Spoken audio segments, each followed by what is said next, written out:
Hello दोस्तों, Jai Shri Krishna to all of you. दोस्तों, आप जानते हो कि ह्यूमन लाइफ बहुत क्रिटिकल होती है और तब जब हम अपने सपने पूरे नहीं कर पा रहे हों तब हमें अपने अंदर से ये सोचना होगा कि हमारी गलतियां आखिर कहाँ हो रही हैं। ऐसे में बुद्ध का ये फॉर्मूला सम्यक आजीविका हमारे बहुत काम का है। सबसे पहले तो हमें सफलता का कोई भी शॉर्टकट ढूंढना ही बंद कर देना चाहिए, क्योंकि सफलता का कोई शॉर्टकट होता ही नहीं है। हमें सोचना होगा कि जो स्वप्न हम अपना पूरा करना चाह रहे हैं उसके लिए मानक रास्ते क्या हैं, और अगर हम उन मानक रास्तों को अपनाते हैं तो सफलता निश्चित होती है। कभी कभी हम अपने चारों ओर बुरे काम करने वालों को फलते फूलते देखकर भटक जाते हैं। फिर हमारा भी मन करता है कि क्यों ना यार हम भी उन लोगों की तरह थोड़ा सा बुरा काम करके क्यों जल्दी से सफलता नहीं पा लेते, बहुत धनवान और पैसे वाले और एक नामदार इंसान क्यों नहीं बन जाते। लेकिन दोस्तों, अगर आप अपने माता पिता या दादा दादी से ऐसे लोगों के बारे में पूछेंगे तो वो आपको सैकड़ों उदाहरण ऐसे प्रस्तुत कर देंगे जिनमें उन लोगों का अंत बहुत बुरा पाया जाता है। इसीलिए आप जागरूक बने और आप भी किसी की आजीविका में साधन की तरह उपयोग में ना आएं। आपको बहुत ही पैनी दृष्टि से देखना होगा कि कोई आपका उपयोग अपनी आजीविका में ना करे, और आप भी किसी का दुरुपयोग साधन की तरह, एक इंसान का उपयोग साधन की तरह अपनी आजीविका में कभी ना करें।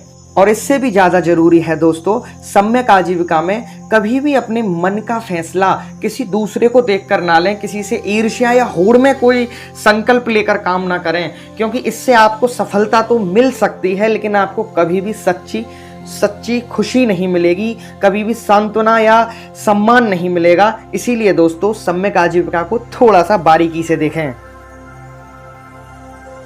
और अब इसी कड़ी में दूसरा है सम्यक व्यायाम।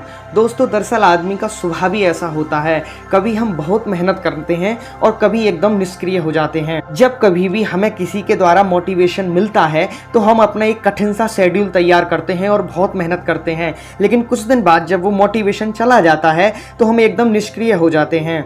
और बार बार ऐसा होने के वजह से हमारा आत्म बल कमजोर हो जाता है। इसीलिए हमें बहुत बारीक दृष्टि से ये देखना होगा कि हम कहाँ कमी कर रहे हैं। वास्तव में तो हमें एक बीच का रास्ता चुनना होगा, ना तो हमें एकदम बहुत मेहनत करनी होगी और ना ही एकदम फ्री होकर बैठ जाना होगा, शायद तब सफलता मिल सके।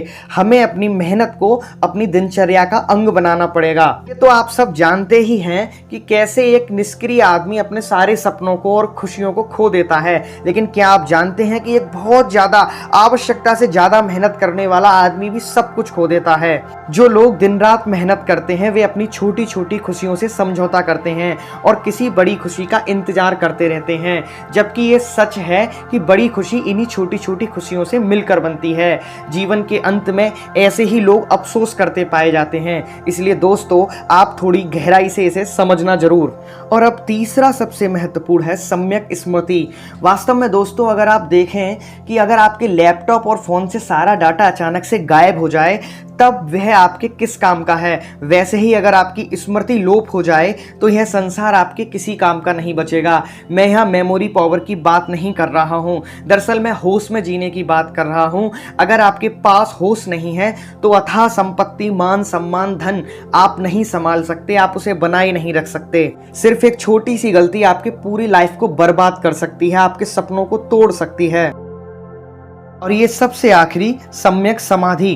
दोस्तों, योग की दृष्टि से समाधि बहुत ऊंची चीज है, पर अगर हम अपने जीवन में देखें और वर्तमान परिप्रेक्ष्य में इसे समझें तो हम जीवन की सफलता को समाधि से तुलना कर सकते हैं। दोस्तों, आपने देखा होगा कि बहुत सारे लोग सफल हो जाते हैं, अपने सपने को पा लेते हैं, लेकिन फिर भी वो संतोष नहीं पा पाते, वो खुशी नहीं पा पाते। उसका कारण होता है कि जब वे एक ऊंची पोस्ट पर पहुंच जाते हैं, एक बड़े आदमी बन जाते हैं, तो अचानक से उनका व्यवहार चेंज हो जाता है, उनके एटीट्यूड में बहुत बड़ा अंतर आ जाता है। उनके पास पावर तो होती है लेकिन लोग उनका सम्मान नहीं करते, लोग उनसे कटना शुरू कर देते हैं। दोस्तों, वाकई जिंदगी में सफलता को बनाए रखना भी सफलता पर पहुंचने से ज्यादा कठिन होता है।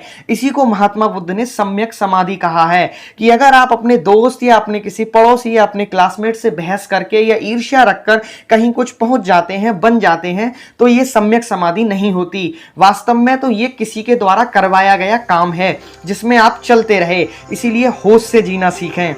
आज के लिए बस इतना ही। अगर आप महात्मा बुद्ध के 4 पहले सूत्रों को देखना चाहते हैं तो उसकी लिंक डिस्क्रिप्शन में दी गई है। और अगर आपको ये वीडियो अच्छी लगी तो लाइक और शेयर करना मत भूलिएगा। नमस्कार।